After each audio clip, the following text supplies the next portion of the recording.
Yeah, we should do that like they do in the back of the control room when some of the television shows these days, they show the kids in there switching the show and they got the music in transition. Julia, happy Friday. How are you? I'm all right. Good. We've got show number 875 today. Welcome, everybody, to this Friday, October 17th here, a little after 1300 in San Francisco. Thank you very much for joining us. It's a big show, a lot of America's Cup news and information. Let's get right into it and thank Luca Devoti, who was our guest on Tuesday. We were talking about the Olympic classes, a little tongue-in-cheek class warfare. I hope he doesn't mind me saying this, but he called me afterwards. Yes. And he said, and then he called me again the next day. He said, "Are you sure I was not too tough?" I said, "Luca, you were just fine. I wasn't sure what to expect." Right.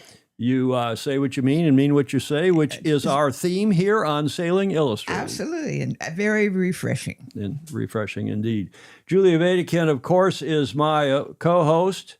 And Commodore of the Beach Street Yacht Club, I'm your host, Tom Eamon. Thank you for joining us here at Studio B in San Francisco. It's a nice day, a little chilly, beautiful Marina District. Some new segments today, plus we're going to be talking about the America's Cup. But thanks again to Luca for being our guest on Tuesday. Julie, we're at the starting line. Let's get right into it. Happy Friday and happy International Carpenter Shark Day. Do you have any idea? I did not know what a carpenter shark is. I don't know, but I've heard about carpenter sharks. Well, we're going to talk about them here. That's what we're going to celebrate today, International Carpenter Shark Day, by another name, if that's okay with you. Mm-hmm. Photo of the day, a new feature. Aha. We have a photo of the day from Bannister's Wharf, the cultural heart of our beloved sport, at least in this country. Bannister's Wharf in Newport, Rhode Island, where it's cool and breezy. A nice autumnal day there as Ed Worley checks in from here in NorCal. Chris Exley from Salem, Mass. Nice to have everybody on bright and early in today's show. Mm-hmm. 875, our show today. Bravo salute to Cayard, Henn, and Spithill. Paul, the late, great Susan Henn, and Jimmy Spithill were inducted last night into the America's Cup Hall of Fame at New York Yacht Club's fabulous 44th Street Clubhouse in Midtown Manhattan. Andrew Pindar asking if that shark we're celebrating is the hammerhead. No, 'tis not. It's got a different thing on its head, though. Hola from the financial district in New York City. Larry Kennedy saying Ted Ryman in Cape Town in the Republic of South Africa as we continue to go through the starting line. Show notes here. Coaching Corner, John Emmett on, likewise, a summery day. And he says summer is returned to the UK, and he asks, are we at the beginning of the end or the end of the beginning with respect Absolutely. to the America's Cup? Emmett. Special This Day in History. We actually have two segments, Julia. The second oldest trophy in international sports, I ask with a question mark. Mm-hmm. And 13 years ago today, actually yesterday, on San Francisco Bay. We'll talk about those in this day in history. Then the America's Cup Partnership announced finally the signing of that a couple days ago. We will cover the good, the bad, and the fugly. There is a lot of... Why do you laugh? Fugly, say it. It's good for the soul. Perfectly nice, Fugly. Fugly. There you go. Yeah. The good, bad, and the ugly about this deal that is the deal from hell. 400 pages. Really? 400 pages. It's supposed to be one page. Yeah, right. Good luck with that. So we'll talk about that. Then we'll give you a bit of an AC-38 Cup date. The Kiwis are back on the water, and they've also announced new young sailing talent. Bravo's alluded to them. I don't know how anyone's going to beat the Kiwis again. Mm-hmm. And they're now training in Auckland as Fritz Mueller checks in from Miami. Larry Kennedy, congrats to the inductees. I wonder if Larry was there last night. They didn't leave the back door unlocked at New York Yacht Club. He tried to sneak into that black tie diner up in the model room, the fabulous model room at 44th Street. And then the last leg, another feature we're returning. We've been threatening to do this again. Mm-hmm. Winners of the day, Julia. Yes. And croutons of the day. Oh, good. And then tomorrow is the start of the Rolex Middle Sea Race. We have a great video to celebrate that. Whiskey Tango Foxtrot, the Fozy Focus, and of course our fantastic Fozy Chat. as they're rolling in here on this Friday, Yes. the 17th of October. We're halfway through the month of October. Dad. Did you have to file any taxes on the 15th? Yes, but I didn't do it. Uh-oh. Our photo of the day, Julia, from the cultural heart of the cultural heart. This is Bannister's Wharf, Newport, Rhode Island, where the Cup, when the heyday of Newport hosting the Cup in the 30s and then in the 60s, 70s, 80s, Bannister's Wharf was the center of action. You can see the Clark Cook House there on the left, owned by David Warren Ray, who is a longtime member of the New York Yacht Club and also a friend of this show, a Fozy of Sailing Illustrated. He's watched the show. He sent us a couple bucks. Do you know that Clark Cook House, Julia, Yes. gives free drinks to crew members who've won the America's Cup? Winning crew of the America's Cup. In fact, we had that on the video with Rome Kirby the other day. He and his dad were talking about the only father-son that we know of that that have won the America's Cup, and the sad loss of Jerry Kirby's sister Aggie in that plane crash that we talked about on Tuesday. Yeah. Bannister's Wharf, Newport, Rhode Island. And many of you have been there. Many of you have been to the Clark Cook, and right next door is the Black Pearl. And down there at the end of the street, you go through the end of the wharf, rather, and that's where Ted Turner famously had Courageous in 1977. And everybody wanted to go down and see Ted, and they could. Gordon Smith, good evening to all. From Sailing is Borderless and Something for Everyone. Exactly right, Gordon. J. Frederick Bland, here we go again. Reprieve from chemo this week. He's struggling through, but doing apparently very well indeed. Keep at it, J. Frederick Bland down in Austin, Texas. Absolutely. And we will continue to have you in our proverbial thoughts and prayers and more. Tough guy that he is. That photo, by the way, from Vice Commodore Claire Harrington this morning.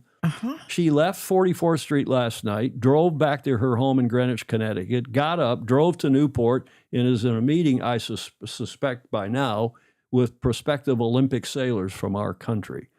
She's been back and forth, up and down, Annapolis, Edgartown, and everywhere in between. She does get around. Thanks for the photo, Claire.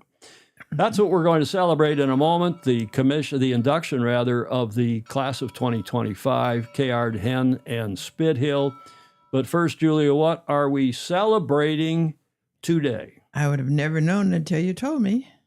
Today is International Sawfish Day. They call it a carpenter shark because it looks like a shark, but it is technically not a shark. It's a ray. It's like a manta ray. It's in the same family. Yeah. And it's not a hammerhead shark, and it's also not a swordfish. It's got this big thing on its beak, on its nose, that looks like a saw.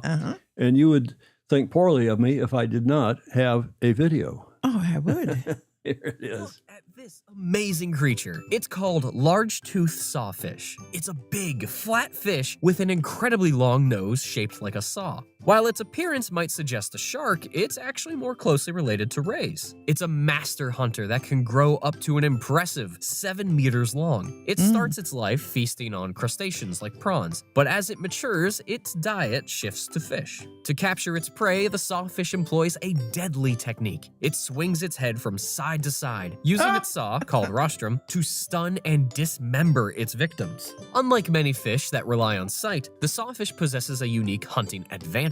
Its body is packed with tiny electrical sensors that allows the sawfish to see the world in a way humans can't imagine. By detecting the electric fields emitted by other creatures, it can pinpoint prey with incredible accuracy, even in the murky depths of night. What'd you think of that video? Even in the murky depths, that kind of ends on a black murky depth. Yeah. It's a bottom feeder. It's in the murky depths in a lot of rivers. Here, do you want me to take you off camera so you can sneeze? Yeah. Or I'll put you on full screen. How's that? Screen. I don't know where that came from. Full screen. It's apparently in the murky depths of rivers, and they're it's a endangered species, and it's going away. It's in And they don't really saw with it. No, they don't. Well, you saw what they did in that Yeah, video. yeah. I mean, they get up there and they see a prey and they use the thing to kind of knock it senseless and cut it in half a little bit. They don't spear it the way a swordfish does, but these days they're big in only in Florida and in the northeast side on the northeast coast of Australia. Oh, really? Yeah, they're pretty well going away.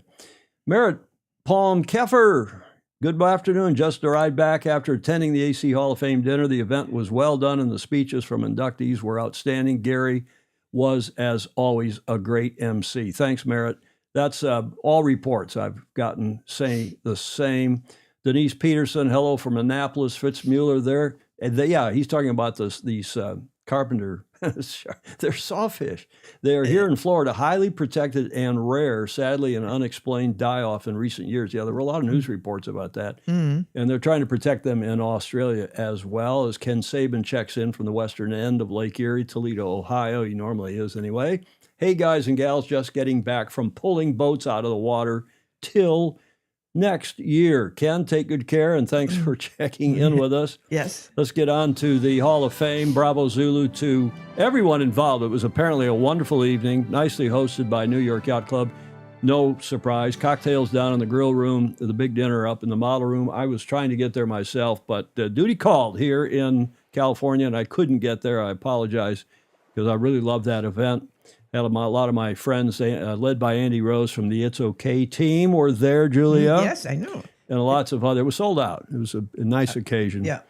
And Billy Lynn, who's the president and executive director of the Harrisoff Museum and also the America's Cup Hall of Fame, apparently did a good job pulling it together. And Stephen Suchia, who's another Fozy, both Fozies, Right.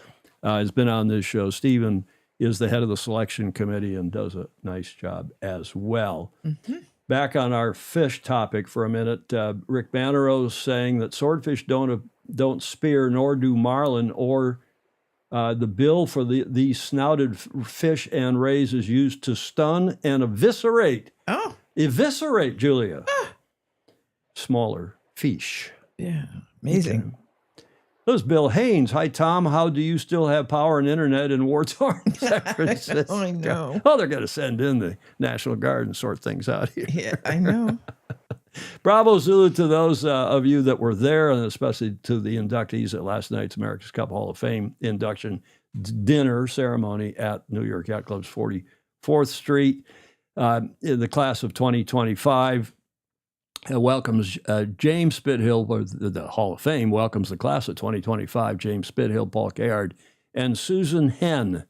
They were the inductees of the America's Cup Hall of Fame last night. They will be honored. They were honored last night on the 16th of October at the ACHOF induction gala in the model room at the New York Yacht Club. Quote, the class of 2025 includes two of the most accomplished and well-known sailors of the 21st century and the first woman who competed for the Cup, unquote, said AC Hall of Fame Selection Committee Chair, the aforementioned Stephen Suchia, who is a Flying Scot sailor from the Cowan Lake Sailing Association in Southern Ohio, not too far from you.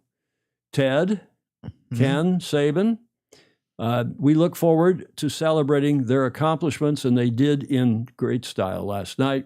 The America's Cup Hall of Fame has inducted over 100 individuals since its founding in 1992. Candidates eligible for consideration include sailing team members, designers, builders, syndicate leaders, supporters, chroniclers, and other individuals of merit. Each nominee is judged on the basis of outstanding ability, international recognition, character, performance, and contributions to the AC. The members of the selection committee are intimate with the history and traditions of the America's Cup and are committed to maintaining the integrity of the Hall of Fame. And I have a list of the members. You would be quite impressed with this list of Hall of Fame I'm sure. selectees, selectors. They're the selectors, right? Yeah. This is, for those of you who know it, and many of you will, this is the grand and fabulous and historic model room at the New York Yacht Club. They clear the furniture out for occasions like this, set it up in round tables of 8 or 10, and the whole room was sold out last night. Put a lectern in front of the fireplace, and it is a magnificent place for such events. Guy Gurney took that photo, a longtime friend, New York Yacht Club member. Mhm. And the model room at the New York Yacht Club is, this is Magnus the Magnificent now saying this. I took from his Rule 69 blog post a day or so ago. The model room at the New York Yacht Club is a rightly revered sanctum of the America's Cup. In fact, this was today's post. Last night, it played host to a quite remarkable AC Hall of Fame dinner honoring Susan Henn, Paul Cayard, and Jimmy Spithill, hosted by the peerless Gary Jobson. It was everything and more. I'm Magnus Wheatley, was privileged to attend.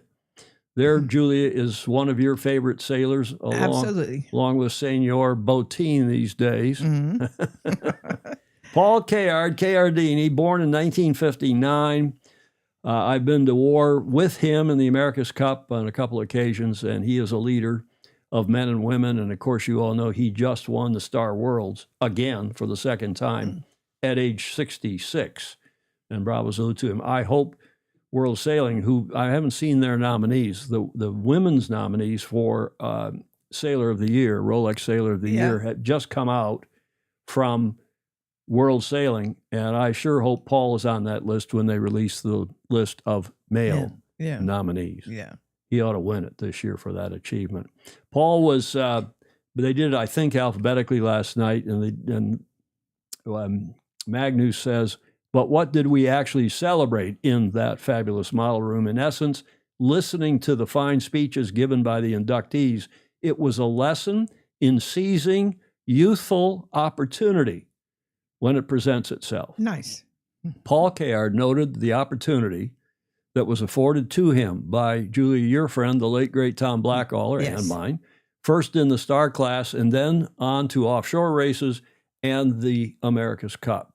He acknowledged Raul Gardini, too, whose descendants were in attendance, giving him the reins, that is, Paul, the reins of Il Moro di Venezia as a 30-year-old back in San Diego in 1992.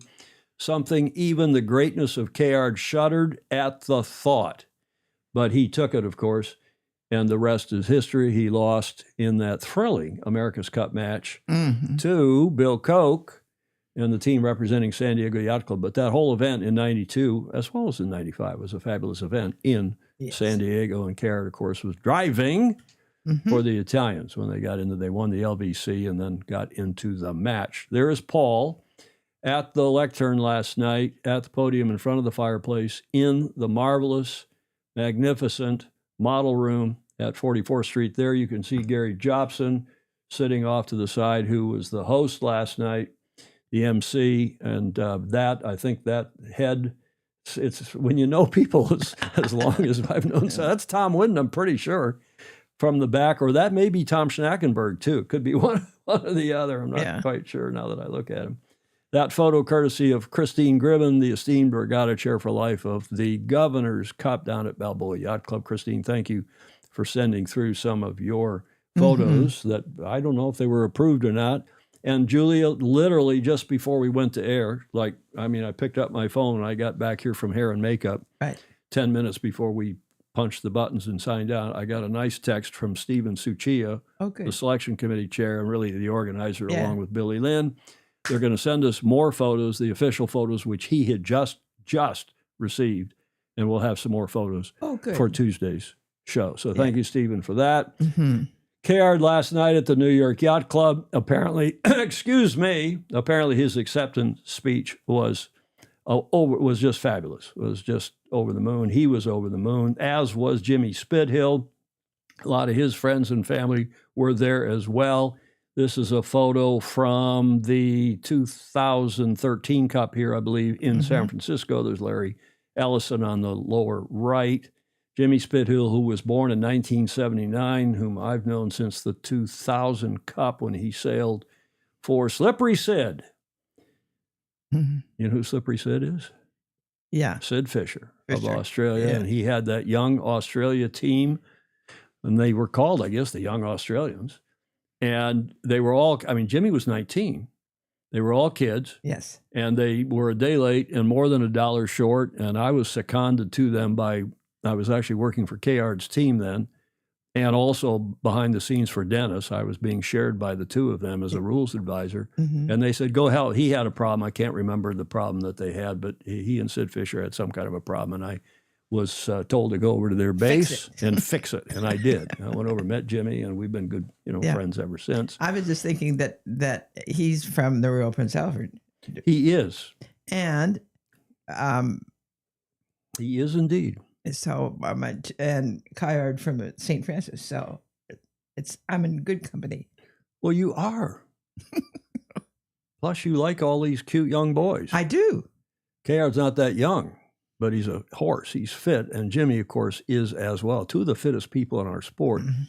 When Jimmy came, this is Magnus again writing, when Jimmy came to the lectern, he gave incredible praise to Sid Fisher, the boxing and multi-sport player who brusquely came to offshore sailing and the America's Cup with a commitment to youth, that is Sid Fisher. Mhm. Jimmy got his opportunity at just 19 years old in the Cup.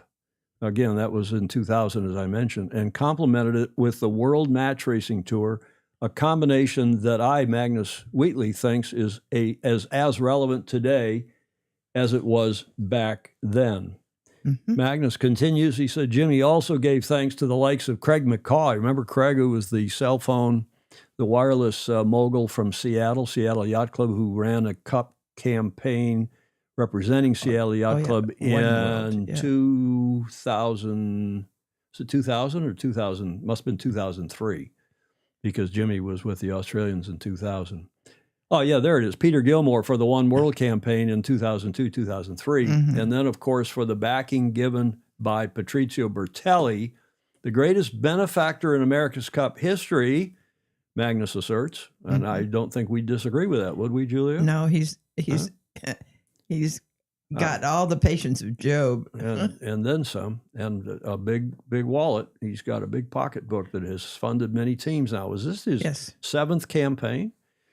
Mm-hmm. And Jimmy widely praised the unwavering belief that Larry Ellison showed in the spirited Aussie through multiple campaigns, including the famous comeback of 2013. And don't forget that after, I don't think I'm speaking out of school, but after the 2013 campaign, Russell wanted to excuse Jimmy and get on with new younger sailors, Mhm. particularly in the back end of the boat for the Bermuda America's Cup. Jimmy called Larry up and said, hey, I just won 2 cups for you, 2010, 2013. I really think I deserve to continue. And Larry called Russell up and said, keep him. Good. And he did. Yes. And he went on and sailed. They didn't win in 2017, but that's a story that I think can be told now. I'll detail. When I do write a book, Julia, sooner or later, Yes, I'm waiting. it'll be detailed in that book. Use your switch. Thank you. Julia is getting technically. See on her, that little blue switch there on the right corner of her desk is her cough switch. And if she's got a cough, she can click that. It's a momentary, and it cuts her mic, a proverbial cough switch. Mhm. Oh, the technology we have here in Studio B, Julia. Oh, yes. And we're really wired up. We are wired. Susan Henn was wired too. She's from Scotland, from Great Britain. 1853, so a couple years after the very first America's Cup, she was born, lived to 1911.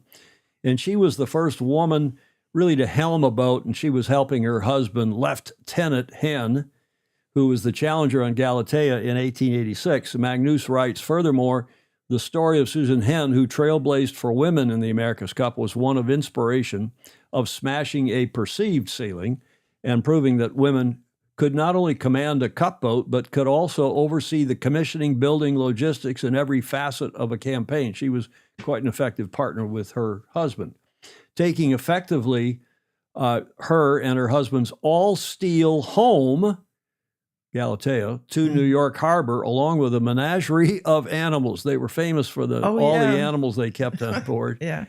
In 1886, on board Galatea, Susan stepped forward at the age of just 33 to steer when Lieutenant, did I say that right, our British friends? Mm-hmm. Lieutenant Henn became incapacitated during the match, thus becoming the first woman to drive an America's Cup yacht, even before, who was the next woman apparently heavily involved in the afterguard of an America's Cup campaign, Julia. I don't know. Ms. Vanderbilt, Oh. Harold Vanderbilt's wife, Mhm. not Gloria Vanderbilt. She was their kid. Yeah. What was Ms. Vanderbilt's first name? Does anybody know? I We'll don't. see in the model. Somebody will come up with I it. don't know. Gordon Smith says, yeah, Peggy the monkey still missing from the America. Yeah, they want to put Peggy the monkey, he says. Yes. Steve Gruber saying, Julia, that's fun about Mr. Bertelli. Your comment of the patience of Job, you said. Mhm. I would never have called Mr. Bertelli patient. Okay. Vanderbilt was Gertrude. Well done, Ed Worley. Oh, yes. Even I remember that now. He's a bit of a historian Yes, and he very, is. very good. By the way, our other America's Cup historian of note who's been on the show, Mark Holland, Yes. has been a bit under the weather. I spoke with him the other my. day, Yeah. and he gives everyone his warm regards and apologies for not joining us regularly in the chat. Mark Holland up where he lives up north of Boston. Right. And he said to say hi, and he's, I think, on the road to recovery as well. Good. So that was the story of Susan Henn and the reasoning behind her induction posthumously, how do you say that? Posthumously Yes. into the America's Cup Hall of Fame. There just for historical purposes is a photo, it's a photo of Galatea, the British/Scottish challenger. The Royal Northern Yacht Club, I believe, was their club from memory, in AC6. The sixth, not 1851, that was AC0. AC6 in 1886. And now for the salon, that's what according to Wikipedia, that's what the salon looked like, including some of the animals in the, I think that's celebrated, how lovely. the celebrated menagerie aboard Yeah. that boat. There's a lot of sheep on that boat. I don't know what was in the menagerie. I think we should commission Hamish Ross to do a study of exactly what animals were aboard the boat. And of course, it was raced more or less in their condition as if it were their home. And of course, no surprise, they lost 2-0. Looks like a Victorian house. Tom, speaking of Hamish Ross, he says, Tom, when you get a quiet day, I'd be happy to do a fuller profile on Susan Henn. Good. Great. That would be fun, Hamish. Yes. That would be great fun. Thank you. It does look like a Victorian house. Yeah. It does. Okay, well, it was a good time had by all, a wonderful evening by all accounts, and I've talked to a half dozen people who were there last night, and this is the selection committee. Steve Suchia leads it, and I don't need to read all these names off, but a lot of them are Fozy, a lot of them are long time friends. Most of you will know their names, if not know them personally. I also heard from John Lammertz von Buren this morning, who came through with a recommendation for another program that I think will be very interesting, involving a Spanish lady who's doing some great things in our beloved sport. John, thank you for that. Good. Yeah. Bruno Troublé, who always sends me loving, he says, hugs and kisses, love you. He's such a great guy. Yes. And the rest of the selectors. Is that right? In fact, here's Madam Chairman for Life, Chairwoman for Life, Chair for Life, Christine Gribben, who was there and sent us some photos and others. I think they had a piano on board as well as the animals, Gordon Smith is saying. I wonder if Hamish Ross knows the answer to that. Dogzilla Monster, a.k.a. Stingray up in Seattle, says, I'm sure Hamish could do a great sheep expose. I'll just keep it. Julia, give him a finger wag, please. No. No? That was okay for him to say that? Sure. About a Kiwi saying he could give a sheep expose? Huh? Who knows more about sheep than a Kiwi? Well, okay, I'm going to give you a finger wag. Julia, what is that? Gosh darn, I'll tell you, this show is going to hell in a handbasket. That's a Friday. Let's congratulate them and their efforts. I really think that all three of them were well-deserved. It was a good class, good group, and well done. And the Fozy were there as well. They were out in numbers, so we thought we'd do a quick Fozy focus for not only Christine, who sent some of these photos, and a few others, And Christine's in most of them, in fact. Speaking of Bruno and Christine, there she is Yes. with Bruno, who's one of the most affectionate, loving, nicest people Oh, he is. in the modern history of the sport. Mm-hmm. Jordan Smith is suggesting, Julia, that perhaps Hamish is sheepish. I don't think so. I call Hamish a lot of things, but not sheepish. Yeah. Christine Gribben, our friend from Balboa Yacht Club, dear friend, and Bruno Troublé, another dear friend whom I've known, I guess, since 1980. And here's Christine again with Vice Commodore Claire Harrington, who was the host last night. I think she was the SOPA. Do you know what SOPA means in naval parlance? U.S. Navy? Senior Officer Present and Afloat. Oh, and a float. SOPA.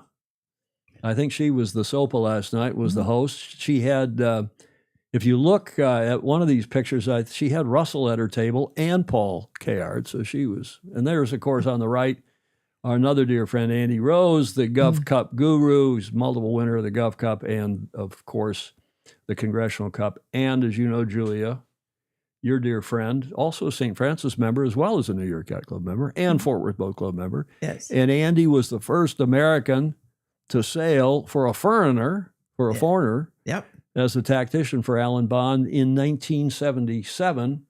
And when I got involved in the Cup, one of my first jobs was to write a rule to prohibit Americans from sailing with foreign teams. Effectively, that was what I was told to do, and I had a couple other guys, senior serious people in the sport, and I called it the Rose Rule, or the Rosé Rule, in case he likes to drink a little rosé from time to time. Right. Andy Rose, and there's another Fozy with Christine, yet another young Jeffrey Peterson, who's just graduated from Georgetown University and is working now in New York City at on Wall Street or in some kind of a brokerage firm, doing very well, I hear.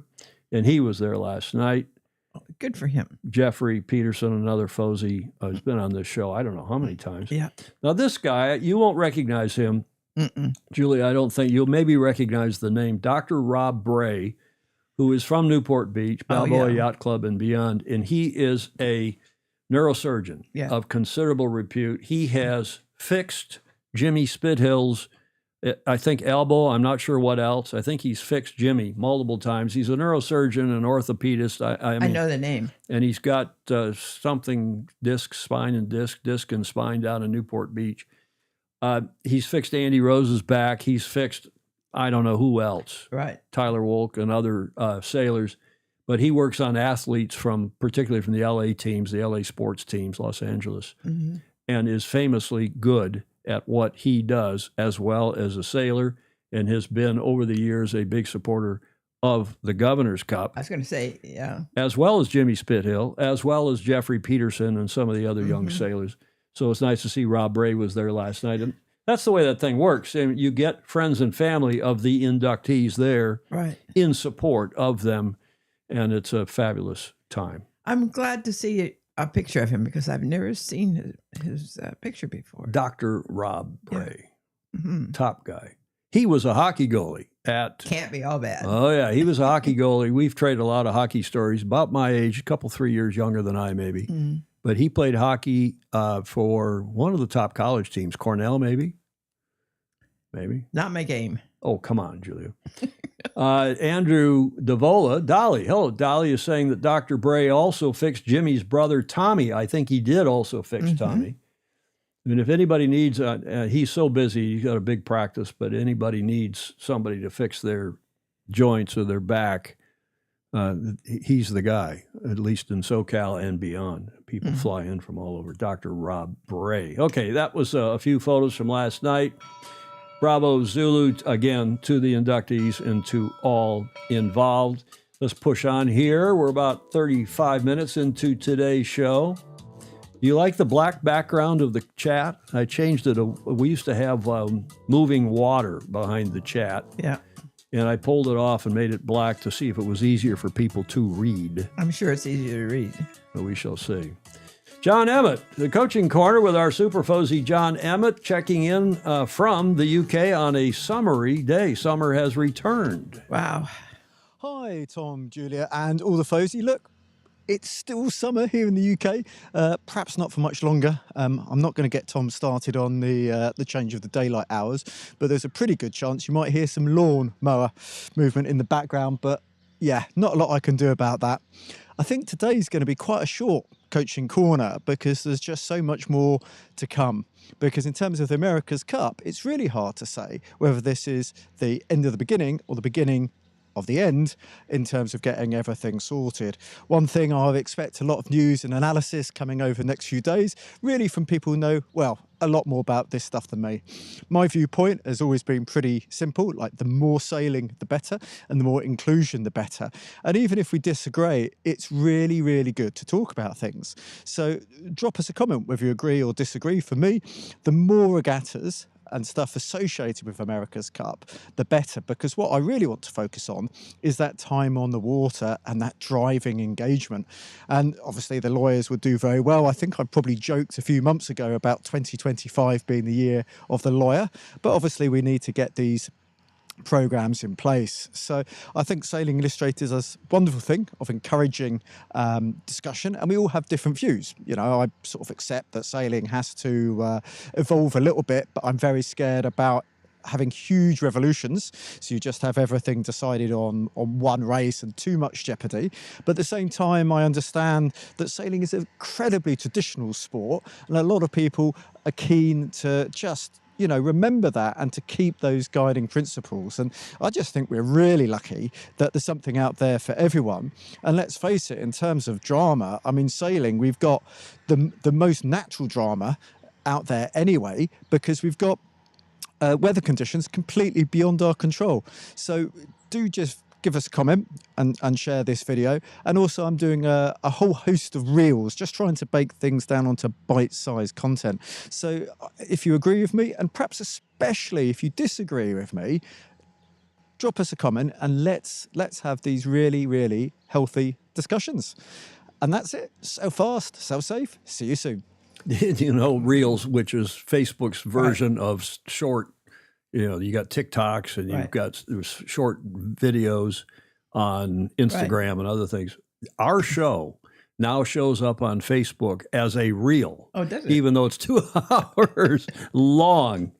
That's a bunch of reels together. It is indeed.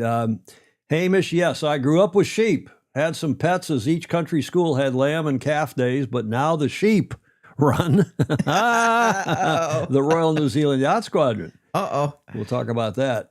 Hi from Melbourne.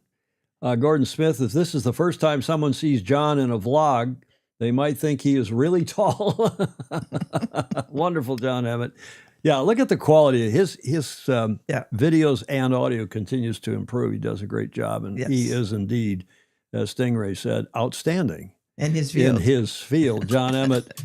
Get to the front of the fleet with John Emmett Sailing, coach extraordinaire and contributor to our sport in multiple ways, not to mention his regular reportage here on Sailing Illustrated. Yeah, it looks like he has a new watch, too. Well, it sounds like he had a bit of a sniffle. I wasn't going to say anything, but he had a bit of a sniffle. I hope he's okay. Maybe he has a bit of a cold. We shall see. Brisbane 2032. We always mention at the end of John's segment that he is helping us lead the push, as along with Alistair Murray and the other Aussies pushing for Paralympic sailing. Back in the Games 2032 is a demonstration event. We've been doing that since show number 805, 70 shows ago, Julia. Yep. Hard to believe, 70 shows ago. Mm-hmm. Shall we carry on here? Please. This day in history, Julia, it's an interesting one. We have 2, actually. You ready? Yeah. Here's the first. The 17th of October. I know that one. You do? I think so. No, you don't. Oh, okay. 1860. No, not that one. I don't think you'll know that, but maybe. We'll see if you know it after you see some clues. Here's your first clue. 1860. We'll see if any of the Fozy get it in the chat or anyone else. I mean, we talk about the Fozy, but if you're on here watching and chatting, you are a new Fozy. Welcome to the show. Right. Anybody know who that is or what happened on this day in history in 1860, 9 years after AC0? Chat's gone quiet, Julia. Yeah, I know. I don't know. Okay, I'll give you another clue. His name was Willie Park Sr., a Scot, 1833 to 1903. People are in their Google, they're Googling, they're chat GPTing, trying to figure out what this is. Yeah. Where's Blake Middleton? He's usually got it figured out. Then, here's another one. Wow. David James got it. Open golf, meaning the British Open, although they didn't allow, I don't think they allowed amateurs into this first one, but it was the first, Hamish Ross has got it, the first golf championship, the first open golf championship. Willie Park, Gordon Smith asked. Willie Park? No, he won't. That is the beautiful Prestwick Golf Club in Scotland, which first held, and they were the ones that got behind it. And they said, we ought to invite the best players from all of the neighboring golf clubs, which they did, and call it the British Open. And indeed, it was a club that was formed. This championship was in 1851. The club was formed in 1851. Mm-hmm. And then they held the first British Golf Open on this date in 1860 at Prestwick Golf Club. Willie Park Sr., apparently his son won it, and also, I think his caddy also ultimately won it. But he won the inaugural event by 2 strokes over fellow Scot Tom Morris Sr. The Claret Jug. Yes, Prestwick, not St. Andrews.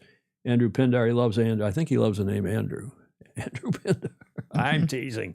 Is that a rodeo trophy belt? Fritz Mueller's asking. Actually, that was the prize before or maybe in addition to the perpetual trophy. Yeah. The belt was presented to him, and it's sort of like, they give belts to boxers, and maybe boxing was around. Yeah. Probably in that era as well, in horse racing. So that is a belt that was a prize. His prize was the belt. Hamish Ross says, yes, exactly right. Okay, that's what happened on this day in history, the 17th of October, 1860, which was only 9 years after the first America's Cup. Mm-hmm. And it was 3 years after the deed of gift, Julia. Yes. So the 1857 deed of gift. So I think it's still fair for the America's Cup to say it's the oldest international trophy. And of course, in those days, the British Open was just really for Brits, although it has obviously since expanded hugely, and it's open to the top players in the world, as is the U.S. Open and as is the Masters here at Augusta and so on. I don't know anything about golf. I've never played around except for putt-putt in my life because my poor old back doesn't, or my back doctor doesn't permit it. Having said all that, I think this is yet another reason why it's fair for the America's Cup to call itself the oldest trophy in international sport. Bravo Zulu to the history and tradition of both events. And we're going to talk a lot about the history and tradition of the Cup in a moment.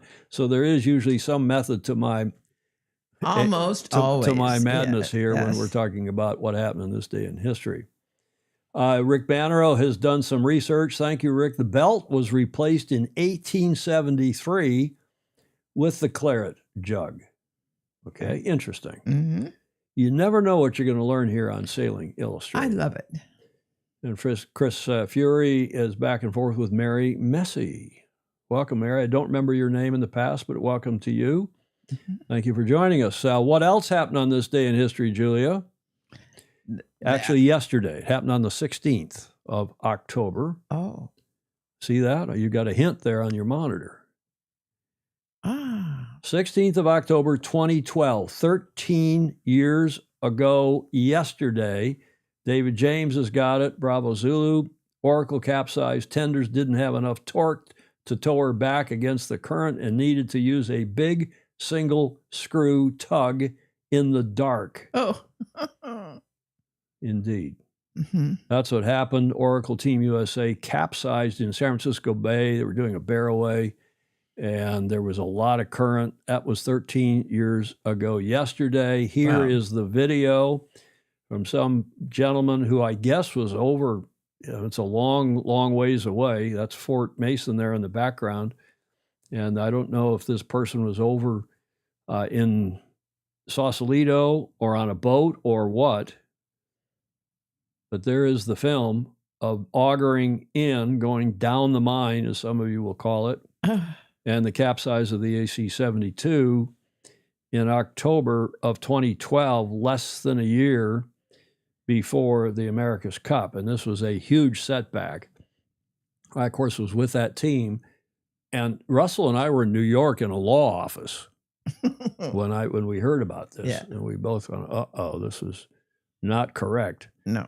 And Jimmy and Cole were out there in a lot of breeze and in a big current. Current was against the wind, so things were even rougher than usual. It was a ebb tide, and the wind, of course, comes from the west, and when the tide ebbs, it ebbs from the east to the west, and the tide against the wind creates a big bump in the bay.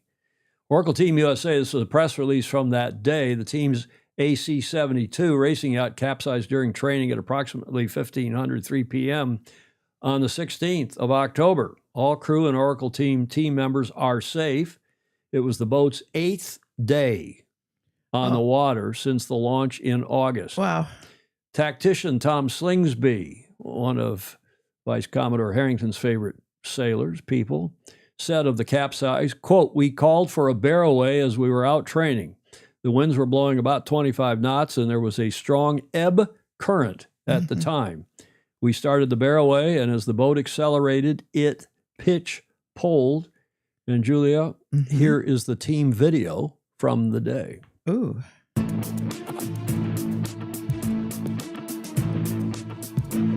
We did something we were hoping we would never do, and that was capsize an AC-72. We've been pushing the boat all the time, and every day we go out, we're pushing it more and more, and yeah, we found our limit today. We went for bear away, and we bore the boat away, and we're going very fast at that stage. Both hulls dug in, and we capsized. Last thing I heard before we went over, and it became evident that we were going to go over, is Jimmy yelling out, make sure that you've got an eye on your mates. The most important part is all the crew are safe and back to the shore now, all dry and all sort of warmed up now. When they're pushing the limits, like you find that limit and then you back off. And yeah, this is the first time a boat this big's capsized in this sort of format. And so I think everyone all the other teams will watch this and see where the limits are. This will be a big test for this team, but I've seen this team in a similar situation in the past campaign before we won the America's Cup, and a strong team will bounce back from that. This won't stop us winning the America's Cup.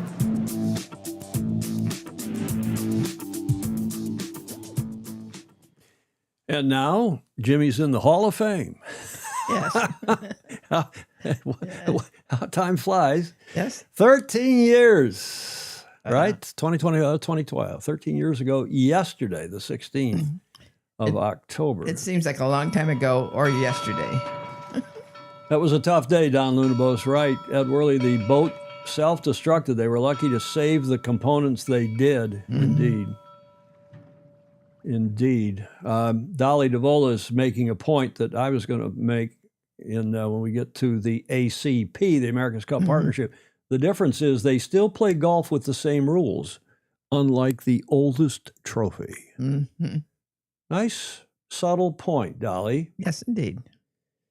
I recommend watching the UK file Phantom of the Opera about a rogue entry into the British Open. Great comedy, Hamish Ross. AC-34 may be the greatest AC in history, Dogzilla Monster is saying. Well, you've liked a lot of them, Stingray, up in Seattle. Someday I'm going to say his real name. I almost said it right then. You did once, not long ago. Not on the show, though, did I? Yeah. I don't think I did. Well, he's still in the witness protection program. And the witness protection program is not something in the government, the federal government or state government.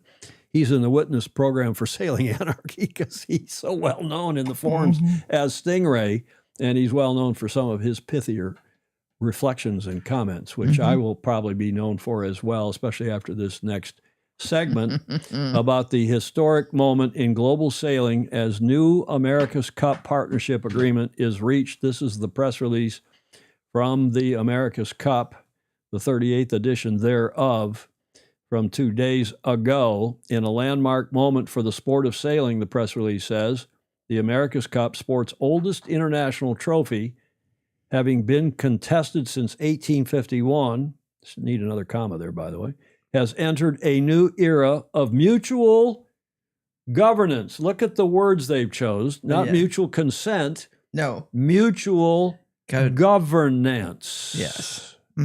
Which is not permitted by the deed of gift. But, you know, that's if that were the only problem here, we'd probably be on with this and not too much fuss.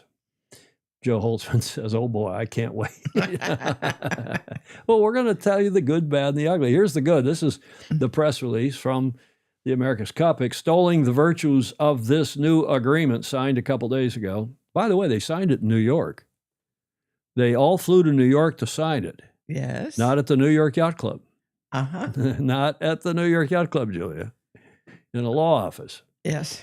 Establishing a bold new governance structure, bringing all participating teams in the Louis Vuitton 38th America's Cup together to govern and grow the America's Cup collectively. Self-selected.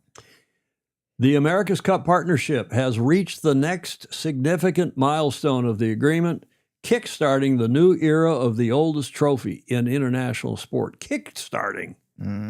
The third bullet point there, the partnership will continue to focus on innovation while unlocking growth and long-term investment to provide a platform for financial stability for the event and teams. I wonder if if ChatGPT wrote some of this. The clock is now ticking to the close of entry period. How much time do you think teams have to enter, Julia? 3 months. No. Look at the next line from there. now. No, you would think 3 months, right? To the end of the year? Right. They have until the 31st of October, 2 weeks for teams to enter the LV 38th America's Cup and join the America's Cup partnership. They can join late, but they have to pay a big late fee. And if they join late, they will not be at the table. They will not be a member. They will not benefit from the America's Cup partnership. They will not be part of the joint governance. Uh-huh. They're trying to force everybody to get signed up right now. Do you think New York's going to sign up? Do you think Ernesto and Alinghi are going to sign up? Why would they if they don't know what they're signing up to? Well, they've been briefed. Oh, they have. Been briefed, but they haven't seen the documentation as far as I know. It's 400 pages. I would make the rule ought to be 1 page or 2. Steve Gruber wants to know, did they sign it at Tavern in the Green in New York after a number of $40 martinis? Ed Worley submits that this ACP is mad, mutual assured destruction. Rick Banner is suggesting you can now lift, clean, and replace any sheep with excessive Oh, my gosh. They were probably at a law firm discussing the next step of amending the deed of gift, Ed Worley is speculating. Well, some of the media threw right in behind it and wrote exemplary stuff, including Justin Chisholm of Yacht Racing Life, who headlined it, New Global Partnership Agreement paves the way for a supercharged America's Cup. A supercharged. I'm accused of living in 1987 when I really have been living in 1966, but 87 was still a great cup. So was 2000. So was 03. So was 92. So was 2095 and 2007. Kind of gone downhill since then. So they're hoping this will supercharge the America's Cup. Rather than going back to the future, they're trying to reinvent the future. But I digress. This is an editorial from today, a couple days ago, I guess. I just found it today, from Justin. The America's Cup has entered a new era today with the welcome news that the terms of the much-anticipated America's Cup partnership have been agreed by, get this, all the teams planning to participate in the 38th edition of sailing's oldest and most prestigious competition. How many teams is that, Julia? Yeah, 2, maybe. All the teams Mm-hmm. planning to participate in the 38th edition. Yada, yada, yada, spin, spin, spin, Ed Worley is saying. Joe Holtzman is observing that Eric Trump's new book, Under Siege, is only 248 pages, and the America's Cup 400 pages of nonsense.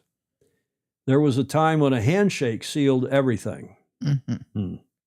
Well, let's carry on here because Magnus the Magnificent, of course, covered it. He's working for them as well. He's paid to write press releases and other things. But even Magnus was a little cautious, I thought, in what he wrote. Yeah, there's a little bit over the top, Julia, as you will see here in a moment. Mm-hmm. You're looking askance at what I just said. Magnus' headline, in fact, now the hard work starts. Getting agreement on the AC partnership is great, but the real hard work starts now. He could have also said, as Ed Worley and others have said, the devil is in the proverbial details. Now the hard work starts, Magnus said. I'll give you a couple excerpts from what he wrote a couple days ago. There is the group signing the protocol at the Royal New Zealand Yacht Squadron, not the America's Cup partnership, but these are the 4 people who have been pushing this and agreeing to it, including Mr. Dalton on the right and the Commodore, what's his name, Commodore Blakely of the Royal New Zealand Yacht Squadron, Bertie Bickett, I'm working from right to left, Bertie Bickett there, sitting also, he is the Commodore, or soon to be, of the Royal Yacht Squadron, and of course, Sir Ben Ainslie standing behind Commodore Bickett, who is the Vice Commodore now. And Magnus goes on to say, reading the countless messages that pretty much all rail against the changes. Interesting. Mm-hmm. Magnus reports that all of the comments he's getting rail against the changes, now agreed, and housed in the ACP, the so-called America's Cup partnership. It feels like many don't really have a vision for what the Cup needs to be in the future, competing in an intense sports complex that is multi-channel, multi-platformed, and on-demand. Referencing 1987, that's a cut it, I'm sure, you know, what do you call it, Julie, when you make at somebody? It's a swipe. That's the word I was trying to come up with, a swipe at me. Great, I'm pleased to be, what's the past? Swiped? Today I swiped, yesterday I swapped or swept. I'm happy to have taken that swipe. Magnus, the Magnificent. Referencing 1987 or even 2007, which were high points, if not the high points, rather misses what the Cup has to be in, say, 2037. This will never get to 2037, Magnus. Never. It has to, that is this ACP. It has to change. That is, the Cup has to change to compete, Magnus asserts. I'm delighted it has. And of course, we know why he is delighted, because he's being paid to write such stuff, and he probably does also believe in it. I'm sure Magnus has some belief. Yeah. On the media side, Magnus writes, building long-term equity is key. We hear this in world sailing with the current situation in the Olympics. In fact, we hear it right across the sport of sailing. The sport has a problem in that it's not crossing the eyeball and fan engagement lexicons, and that's where the real work must begin. Yeah, I don't disagree with that, but you don't need an ACP to do that, Magnus. Having surety, maintaining dedicated professionals, and exercising a clear vision created collectively, sounds like socialism to me, collectively by the ACP board and its CEO, whoever that may be, is what makes the Cup live or limp. Live or limp? Yeah. I think live or limp. Yep. Either way. The simple fact of the dramatic cliff edge drop when one event finishes and everyone scatters to the 4 corners of the world should now be a thing of the past. Does that happen with the Olympics? No, that happens once every 4 years. Does that happen with the other major sporting event in the world, World Cup soccer? No, that happens once every 4 years. They go back to their leagues, they go back to their world championships, and those events every 4 years, with a rarity factor are up on their respective pinnacles. Keeping the media momentum going, Magnus asserts, building the narratives and delivering across the multimedia landscape is the goal that is now achievable under the ACP with continuity and surety, get this, continuity and surety of employment of very good people at the top of their game. Now we know what this is about. Mm-hmm. It's for continuity and surety of employment, year in and year out. That's not what the deed of gift says. That's not what the deed's about. That's not what this America's Cup has ever been about. Right. Magnus the Magnificent, MTM. The ACP is done. Now the real work begins. So he even he recognizes that there's some real problems with this and some real work to be done. Magnus Wheatley writing a couple days ago in his Rule 69 blog. Now, Julia, Yes. you want to introduce this next segment from your least favorite sailing publication? Sailing Anarchy Mm-hmm. had a bit to say about all of this. And when I agree with them, you know, they've got a voice. I like to feature them. And when I disagree with them, I say so or I ignore it. Yes. But Scott Tempesta, whom I've never met, I've seen him across the room at San Diego Yacht Club at, Doug Peterson's funeral, and across the breakfast room at one or two regattas. But this was his editorial yesterday. Have we got a deal for you is the headline. I don't know who that guy is. He looks a little bit like the candidate for mayor in New York, Julia, Mm-hmm. Mondami. I see the usual twits, Scott Tempesta. I see the usual twits heralding the new breakthrough America's Cup announcement as if the little baby Jesus had been delivered on Christmas morning. To the gullible, believe everything announced about the AC crowd. We are not at all surprised as they open their maws and say, "More, please, sir." Mm-hmm. Mm-hmm. Yeah, we called this BS back in August in an article called Smoke and Mirrors with a $sign for the ampersand. I believe it was called, that's what he thinks his article was called, and essentially it rings true today. Dalton has been blathering on for years about the need to establish the Cup as some sort of enduring entity.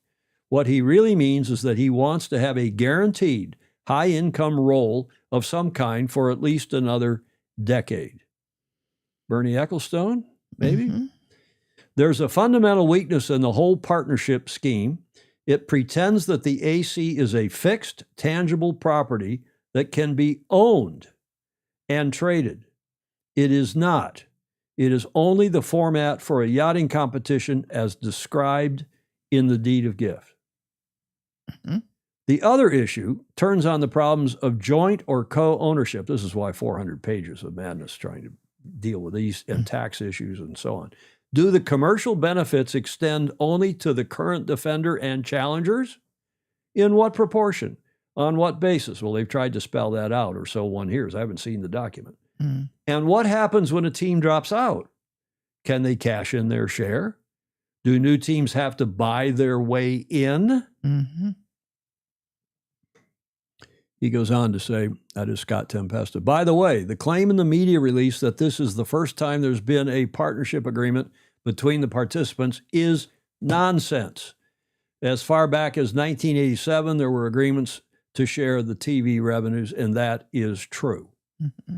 I'm so bored by all the posturing and associated gibberish associated with just about everything the AC pukes out these days. Mm-hmm. Wake me up when we're in Barcelona. That is where the next AC will be held, right? Scott Tempesta hitting the nail on the head in Sailing Anarchy yesterday. Mm-hmm.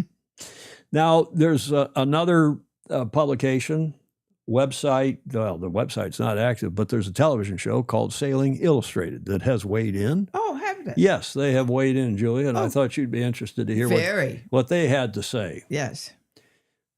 This much heralded ACP deal is yet another abdication by the Royal New Zealand Yacht Squadron, the current America's Cup trustee, through a delegation of its legal duties to its representative team.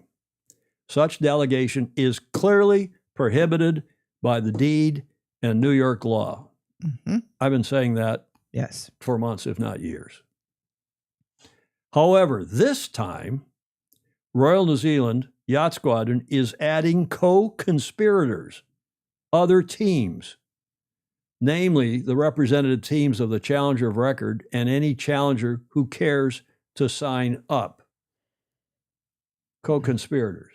Mhm. The AC2, point two, the ACP was cooked up in secret by a defender desperate for funds, selling off something they don't have the power, let alone the authority. They don't have the power or authority to sell. Mhm. And that's to fund their own team and to line their own pockets. Mhm. 3, the 400-page. Now, how do I know it's 400 pages if I haven't seen it? Because Richard Gladwell and other journals were invited to a Zoom press conference with Mr. The whole group that was signing this. And Richard was told, and he told me, that it's 400, it goes to 400 plus pages. But nobody's seen it. Well, they're going to keep it secret. Really? Really? They don't want to give anybody else, meaning SailGP or anyone else, a competitive advantage.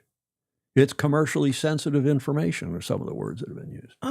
The 400-page ACP is being kept secret, guarded with legal threats, NDAs and so on, threats to the people who are involved, because the defender is too embarrassed to make it public, especially to those with the knowledge and experience to expose it before their attempts to sell it to the gullible.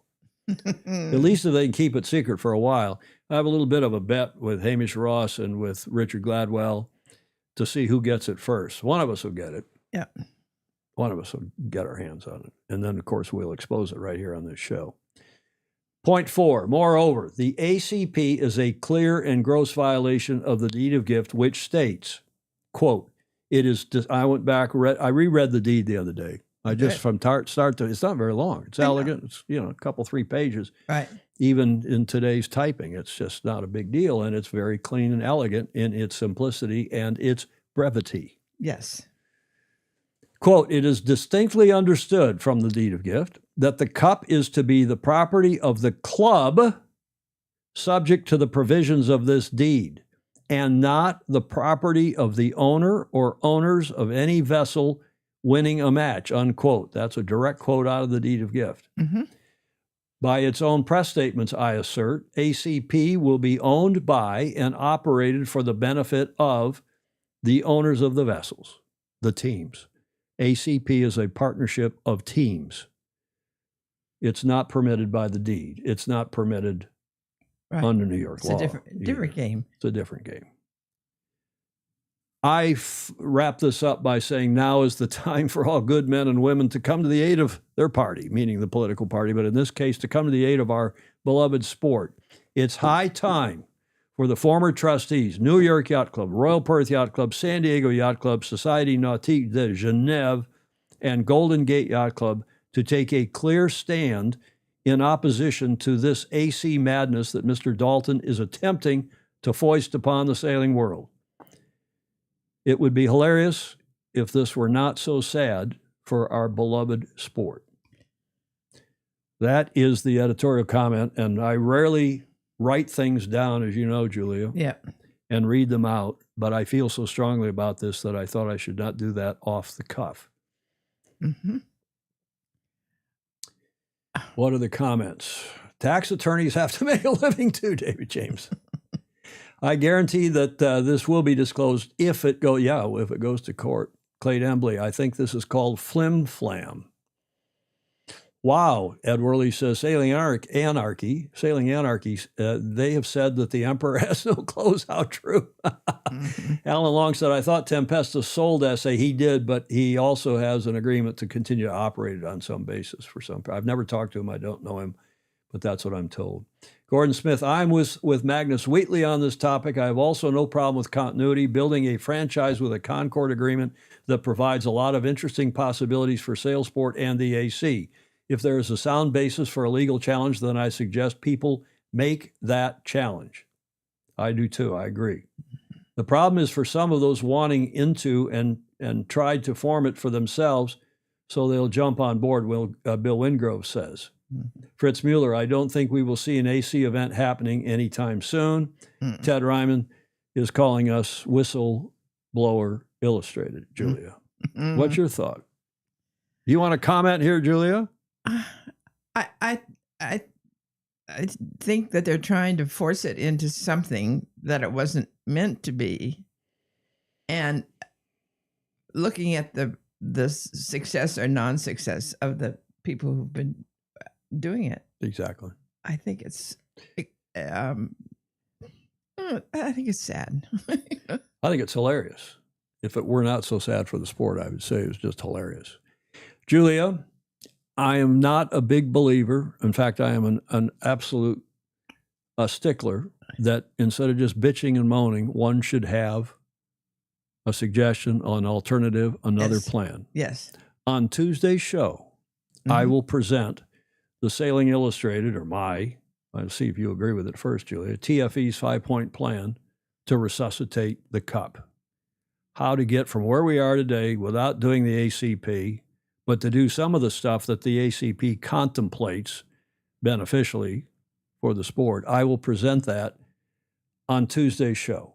Yay. A 5-point plan to rescue, to resuscitate, just like our Fozy Andrew McIrvin and his team, Yes. their committee, they put a group of international, senior serious people together, and they've resuscitated the Admiral's Cup. They didn't create an ACP to do that. They don't have to. Where in the deed does it require challengers to pay millions to even try and get a yacht in the competition? Yeah. There are arguments starting in Naples. Dogzilla Monster, who reads, by the way, he doesn't read Italian, I don't believe, but he reads. He's got search engines that would make, Julia, every hair on your body more curly than it probably already is. He's got great search engines, so he's all the time seeing any article that's talking about the America's Cup, and he's saying, that Dogzilla Monster, there are arguments starting in Naples about who should be allowed to offer space for bases when the Bagnoli reclamation inevitably fails. Tune in Tuesday for my 5-point plan. And that is the end of that segment, thank God. There is some good news coming out of Emirates Team New Zealand. They got some young people now involved that they've recruited into their team, some cool people, and they've been out training. There's quite an article on their website about the emerging generation joining the Emirates Team New Zealand sailing team, and then they issued today this video. Bloody awesome to have the fresh blood join the team. We're really looking for the future of Team New Zealand. We wanted all-round sailors. Not many people get the opportunity to fly one of these boats, and being in the simulator with them and trying to pass on knowledge in that space has been a really cool experience for myself, and it's just been really awesome how quickly they're learning that role. I'm super excited about joining the team. It's obviously been a dream for a long time. Had a great time last year at the Women's America's Cup, and the opportunity to step up into the main team and onto the 75 is super exciting. Obviously the AC38 is going to be a real milestone for women in sailing. We're really privileged to be a part of that, and hopefully to be one of the first women on these boats and showing that, we can do this. It's awesome to be part of the main sailing team here. I'm honoured being immersed with the big team, the older guys, just learning so much off them, and it's cool to get amongst it and get stuck into the simulator, and really looking forward to getting into the AC75. I guess the speed difference between the 40. All right, boys, let's go. Just being able to sail that boat that defended the America's Cup is going to be a big thing, and I'm very excited for it. Pretty epic to get the call up from Nathan and Andy, and great to know that the little work had paid off at the Moth Worlds earlier this year, and it's such a good atmosphere in here. Great bunch of people and all striving towards one goal. I'm ready to push this team as hard as I can. I think I'm going to learn so much over this time and really help me upskill a lot and be able to help out and hopefully getting up to scratch of what it might look like around this America's Cup. Last time in the Youth AC, I learned a lot about the team's professionalism. It's a team that I've always looked up to and aspire to be a part of. It's a little bit lighter on legs, the only thing. Came away hungry for more. The team environment part really caught me, and I'm keen to come back and like push for more, and definitely want to be part of the team to win the cup. Now with the rule being finalised and the protocol, we're just looking forward to getting out on the water and getting stuck into it and sharpening a knife for the cup. For us guys that are slowly getting older in the team, it's awesome to have some young blood in here and challenging us, and great to see the integration that's been happening recently. We've spent the last week here just kind of share the knowledge that we've got and create depth within the sailing team, which so far has been going really well, and can't wait for the sailing operations to start soon.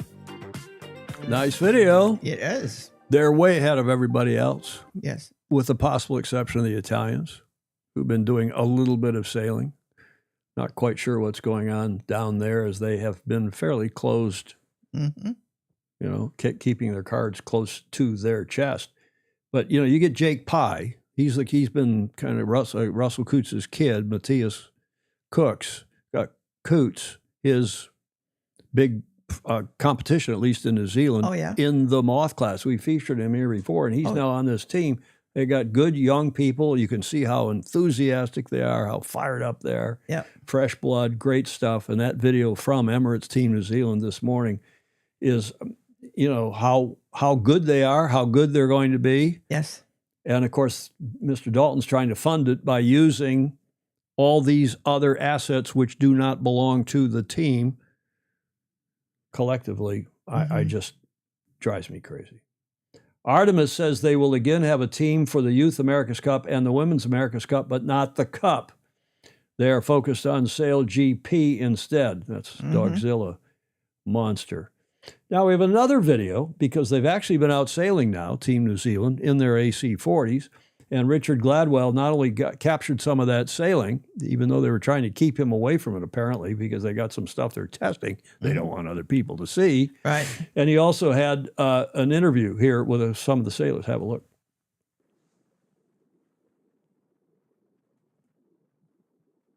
A lot of discussion at the Admiral's Cup amongst the women's sailors about whether having this quota was a good idea, and a lot of them didn't feel that way, and then sort of said, well, you've got to start somewhere, which is what they did with the Volvo. How do you feel about that quota for the America's Cup? Yeah, I mean, I think I'm very much on the same page that no one wants a quota, but if it opens a pathway and it opens some opportunities, then I think sometimes you need to take steps like this.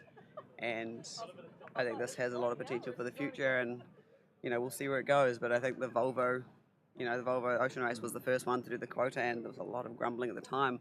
But actually, it has changed the game in offshore sailing, just in terms of women doing the Vendée, and even the current rules. The quota still exists, and there's a whole lot of women who would not have a career, and now they do. So I think it's a hard step to take, and it's always a little bit hard when one of the reasons you're picked for something is that there's a quota, but I think it's about what you do with it. So I think that's what we'll wait and see.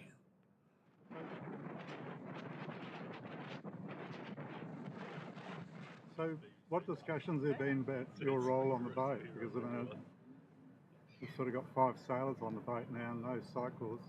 Yeah, so I mean, it's obviously really early days, and we've got a bit of time really to figure out what those roles are going to be and how that's all going to work.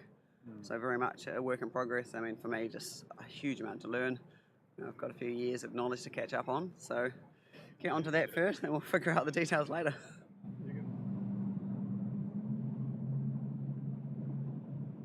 You're going to keep going on the Sail GP side? I'm not sure what I'm doing with Sail GP yet. I'll be in Abu Dhabi for the final, obviously, supporting the Black Foils. Been with them all year, so it's been great.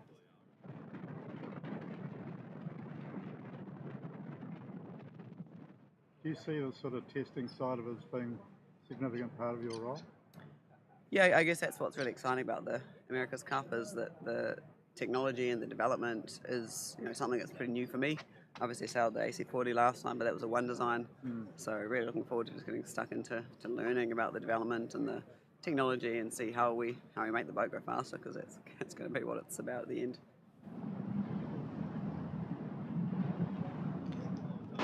Do you follow F1 at all? Yeah, definitely follow F1. So how do you think what you've done in Sail GP and AC40 and this correlates into what we see with F1? Well, yeah, I guess with F1 there's a lot of that development side. It's not one design. So that's the kind of exciting part about this, is getting to learn about, you know, what tricks do we have to make the boats go faster? Because there's a huge amount of really smart people in that shed over there, and the full-time job is, you know, how do we shave seconds off? And I guess that's, you know, a lot like Formula One, where you see the race crews, but then you know there's 50, 100 people back at base just trying to make the thing go faster.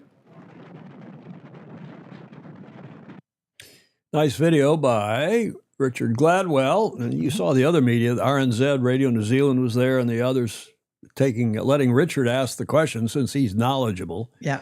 And the rest of the media in the world over. I mean, New Zealand's media probably more knowledgeable than most, the mainstream media. Julia, we're an hour and 19 minutes into this show, so I think it's time we think about wrapping this up. It's a Friday. Nice day here, and we want to have the last leg. And in the last leg, we're going to talk about a couple things. Okay. It's a new segment that we've got called the Winners of the Day. And I didn't want to call them the Losers of the Day. It sounded too harsh, and I ran that past some of the Superfozy, and I thought we just would call them the croutons. Croutons, yeah, good. The crouton of the day. Yes. In fact, we'll wish them a stale crouton on their salad or in their soup for the croutons of the day. And here it is. Here is the winners of the day.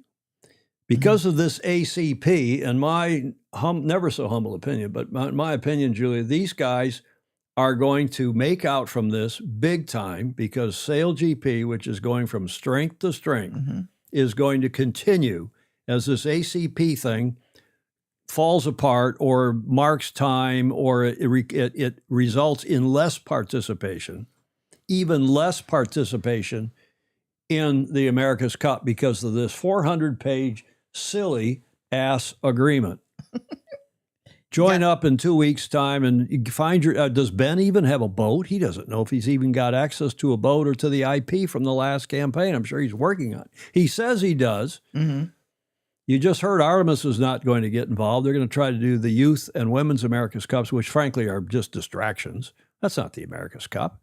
The America's Cup is what we saw on Tuesday's show when I played that video that got us knocked off YouTube for a few minutes. Yeah.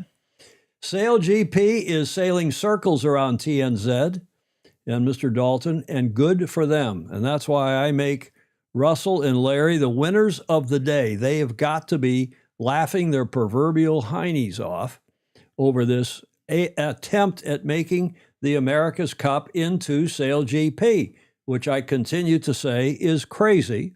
And I'll tell you why and what I think they can do and should do on Tuesday's show. Winners of the day. The croutons of the day are these four people who are dragging the cup, and not even kicking and screaming, just dragging the cup into this not only uncharted territory, but into this pathetic partnership that is going to be not only a huge distraction, it's going to be a huge, big picture, long-term problem. Silly ass agreement, as Clark Chapin has called it, the SAA. They are the croutons of the day, the Royal New Zealand Yacht Squadron, the Royal Yacht Squadron et al. They're signing the protocol there, and it's just unbelievable that Bertie Bickett and Sir Ben Ainslie have been dragged into this, have allowed the Royal Yacht Squadron and our beloved sport to go along with this. They could have put their foot down and said, no way, we're not going to agree to this. Let's go back to running the cup the way it has always been run, in accordance with the deed of gift, and let SailGP be SailGP. Let's elevate the America's Cup to Olympic status, to World Cup status. Let's don't try to make it an ongoing, another weekly, bi-weekly, monthly, bi-monthly regatta. That's been one of the great beauties of the America's Cup, and why it has been sustainable, why it has been the pinnacle event in our sport since 1851. Croutons of the day, indeed. Okay, that's one of the last legs. The other last leg is that the Rolex Middle Sea Race will start tomorrow. And it not only is a big international event, but it lies at the heart of Malta's maritime heritage. the heritage of 606 nautical mile challenge that continues to capture the imagination of sailors from around the globe. Conceived in Malta in 1968, the race embodies the island's relationship with the sea. Equal parts adventure, endurance, and camaraderie. I don't know who wrote this. I think it's beautiful prose. Among the 118 crews registered for the 46th edition, which starts from Grand Harbor, Valletta tomorrow, the 18th, at 1100 Central European Time, there are 13 Maltese teams. That's how much support they get from local sailors. For these sailors, participation is about pride as much as performance, each finish adding a new page to the nation's seafaring legacy. And here, Alan Long, a real sailboat race, exactly right. And here is the Rolex preview video.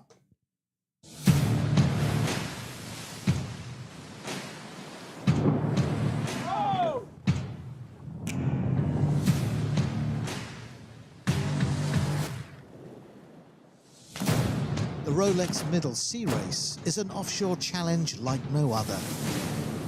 A 606 nautical mile odyssey that tests the spirit as well as the skill of every competitor, where teamwork is central to any accomplishment as sailors strive for one of sailing's greatest prizes, around one of the sport's most beguiling racetracks.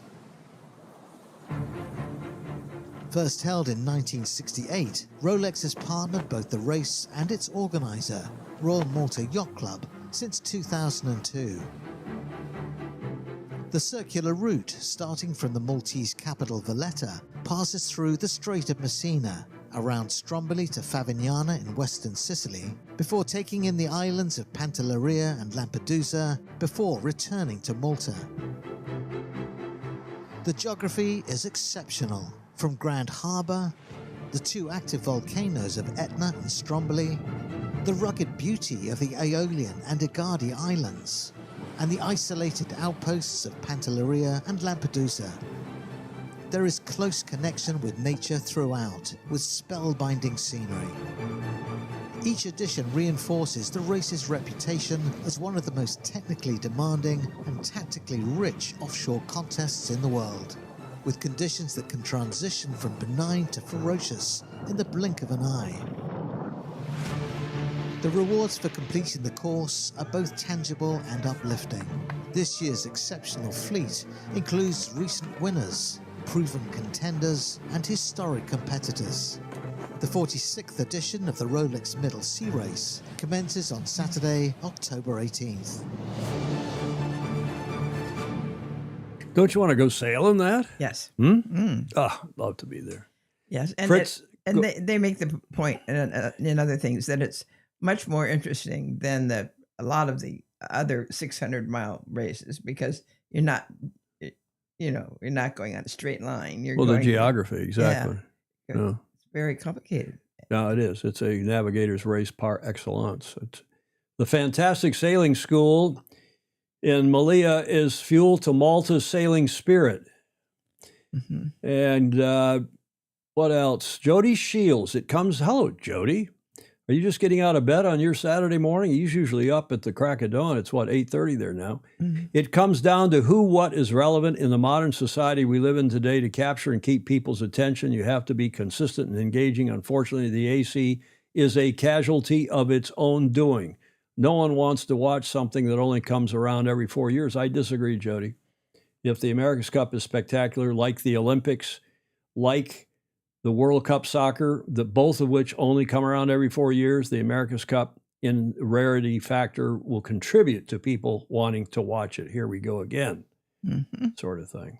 Fritz Mueller, I know Malta, wonderful. It amazes me how many great sailing venues there are in the Med.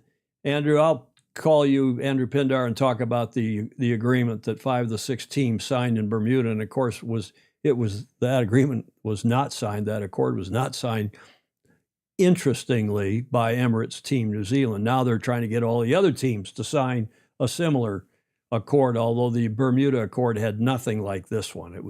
We've done agreements before where in fact, Ernesto Bertorelli, to his great and everlasting credit, shared the revenues out of 2007. I chaired the Challenger Commission in that, and we had an accord among us as challengers. And as Scott Tempesta and Sailing Anarchy pointed out, there have been agreements to share television, do stuff together for many cups, but not to try to negate the deed of gift and create, for instance, an independent governing body that will decide the venue instead of the defender. That's strictly and completely That's no fun. and contrary to the deed of gift, Julia. Yeah. So, Ed, I hope nobody has to get an injunction. I think this ACP is going to fall apart on its own, the weight of its own Croutonicism. What else? ACP equals the alternative cup pantomime. I don't know about that. Clark Chape, a middle sea race markets better than one lap of Sicily. There are those of us auto enthusiasts who remember the Targo Floria. I don't know what that means. ACP, abysmal croutonic plan. Oh, I see. Andrew Pindar, that was part of his point that, the whole thing that came out of Bermuda. I get it. Mm-hmm. Andrew, I'll give you a bell. I owe you a call anyway. It'd be good to talk and catch up with you. Okay, Julia, there's Rolex once again at the top of our sport, and we are deeply appreciative, as we are, of everybody who comes on here, contributes, and is a part of Sailing Illustrated, and also contributes to Whiskey Tango Foxtrot.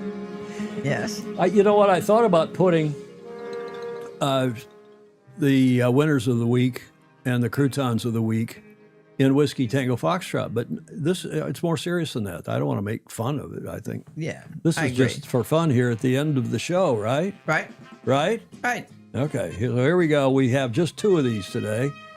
And this is from Ed Worley, who says, I'm not antisocial. I'd just rather be sailing than talking to idiots. That might be the theme of the ACP show. I thought that was a good way to bookend this show. Mm-hmm. I'd rather be sailing than talking about idiocy like the ACP. Yeah, as Ed Worley is saying, you can sign an AC agreement to share dollars and to cooperate with the media and the television, but not to govern the America's Cup, which the deed of gift is quite clear how it's governed. There's a defender who selects the venue and mutually consents with the challenger of record as to the conditions governing the match. And if you can't, then there are conditions in the deed that spell out how you run the match. Right. And the challenger names the time. They say, 10 months. They got to give at least 10 months notice of challenge, and you can mutually consent to a different time.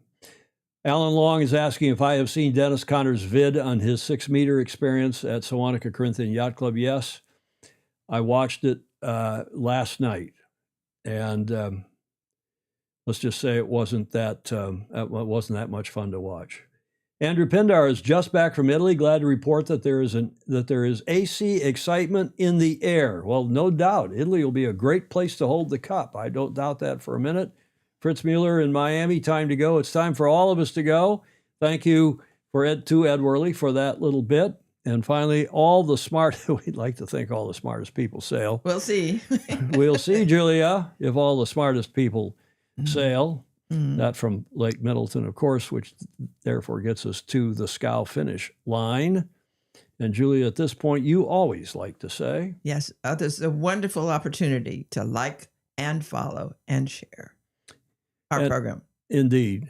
And it's with the algorithm changes, both YouTube and Facebook, the comments and the sharing, and we may I'm thinking about creating a joining button on YouTube where you can join Sailing Illustrated by giving us a couple bucks a month. And you can do it through the YouTube stuff rather than through Patreon. But nonetheless, Sailing Illustrated is media supported by viewers, by you all, and we appreciate all of you very much. It's what allows us to have the equipment, to have the cameras, to have the microphones, to have the streaming, all this streaming software and hardware. We appreciate very much your support by giving us a few bucks a month. Many of you do via Patreon or otherwise, patreon.com/join/Sailing Illustrated. Yeah, Alan, I saw Dennis's bit about the mast being 4 feet short and about Sewanaka Corinthian being to the west of New York City. And, he made I think there were a couple of verbal typos in that in that heavily edited podcast of his. But that's a discussion for another day. Yeah. Obviously, Dennis did not have fun, and he apologized to all of his fans for not doing a very good job there. I thought that was very big of him. Great. Thank you to everybody who gave us audio, video, and images for today's show. Julia, any final thoughts? No, it's nice to see all those people always involved. That's all. So not only will we have the 5-point plan, which I'll tell you, remind you about once again, but next week is the Bermuda Gold Cup, the 21st through the 26th, and James Pleasance has promised to come on at some point, some way, somehow, to come on and give us a briefing. Oh, good. From the Royal Bermuda Yacht Club. We're looking forward to it, and the 60-year-old IODs are getting prepped there for the 73rd edition of the Bermuda Gold Cup, as we told you on Tuesday, and we're really looking forward to this event, which is supported by a long-term sponsor, Pindar, by Manuport Logistics. Speaking of Andrew Pindar, he is a major supporter of our sport as well. And in very good places. And in very good places indeed. Tuesday, I will do this. I have a plan already cooked up. I've run it past a couple of you, and it will be my 5-point plan. Julie, I'll run it past you over the weekend. You no doubt will put your Stanford brain on it and have some amendments. Yes. At least to the pros, if not to the plan itself. Hope you can join us for that. In the meantime, have a great weekend or rest of your weekend, wherever in the world you are. And as Ed Worley says, turn off the news, go sailing. And if you do, sail fast, sail safe, and have fun. Ciao. Right. For now.